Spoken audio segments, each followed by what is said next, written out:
2027 जगातलं सगळ्यात उष्ण वर्ष ठरण्याची शक्यता. ब्रिटनच्या हवामान खात्याचा इशारा. शेती, पाणी आणि अन्नधान्याच्या उत्पादनावर परिणाम होण्याची भीती.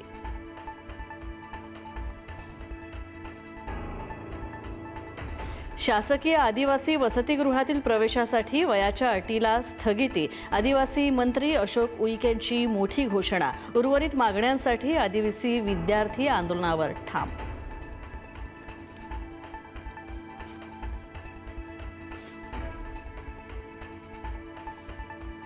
आदिवासी विद्यार्थ्यांच्या आंदोलनाकडे सरकारनं लक्ष घालावं. स्वतः मुख्यमंत्र्यांनी विद्यार्थ्यांना भेटून प्रश्न सोडवावेत. राहुल गांधींचं मुख्यमंत्र्यांना पत्र. तर राहुल गांधींना उशीर झालाय, अशोक उईकेंचं उत्तर.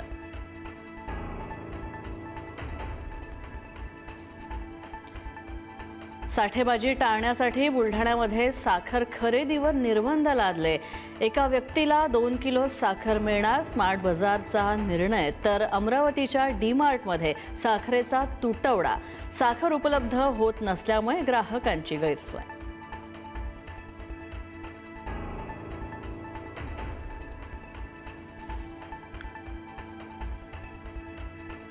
केंद्र सरकारने कच्च्या साखरेच्या आयातीचे नियम बदलले. शुद्ध साखर आता 2 महिन्यांच्या आत विकावी लागणार. आयात केलेली कच्ची साखर 2 महिन्यात विकावी लागणार.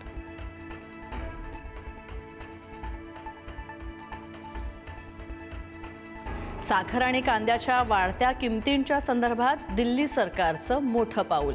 कांदा आणि साखर परवडणाऱ्या दरात उपलब्ध करून देण्याचा घेतला निर्णय. महाराष्ट्र सरकार केव्हा निर्णय घेणार? सर्वसामान्य नागरिकांचा प्रश्न.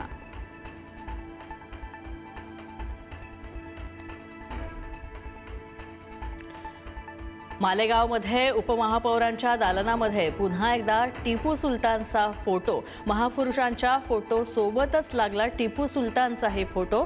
तर मालेगावमध्ये फोटोवरून पुन्हा राजकीय वादंग उठण्याची शक्यता.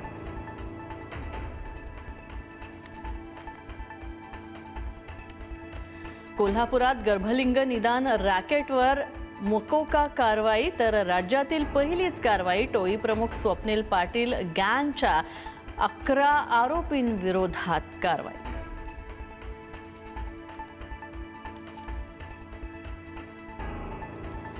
T1 पाडण्याआधी मुंबई विमानतळावर मोठे बदल होणार. 1 ऑक्टोबरपासून किमान 33% आंतरराष्ट्रीय उड्डाणं नवी मुंबईमध्ये हलवण्याची तयारी. तर 25 ऑक्टोबरपासून T1 वरील किमान 33% सेवा T2 वर हलवण्यात येणार.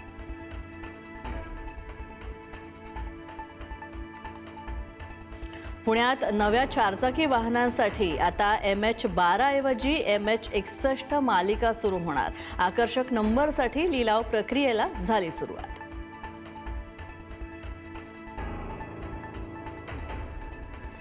बलात्कार प्रकरणातील आरोपी तरुण तेजपालला सुप्रीम कोर्टाकडून दिलासा नाहीच. 2 आठवड्यांच्या आत आत्मसमर्पणाचे कोर्टाचे आदेश.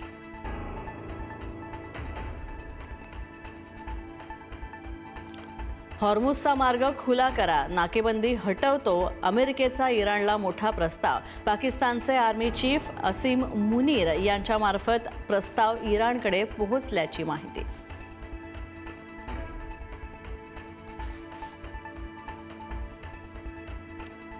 राजकारण आणि युद्ध वेगळे नाहीत. युद्ध हे राजकीय उद्दिष्ट साध्य करण्याचं साधन. लष्कर जोखीम आणि राजकीय उद्दिष्टांचा समतोल साधणं महत्त्वाचं. माजी CDS अनिल चौहान यांचं वक्तव्य.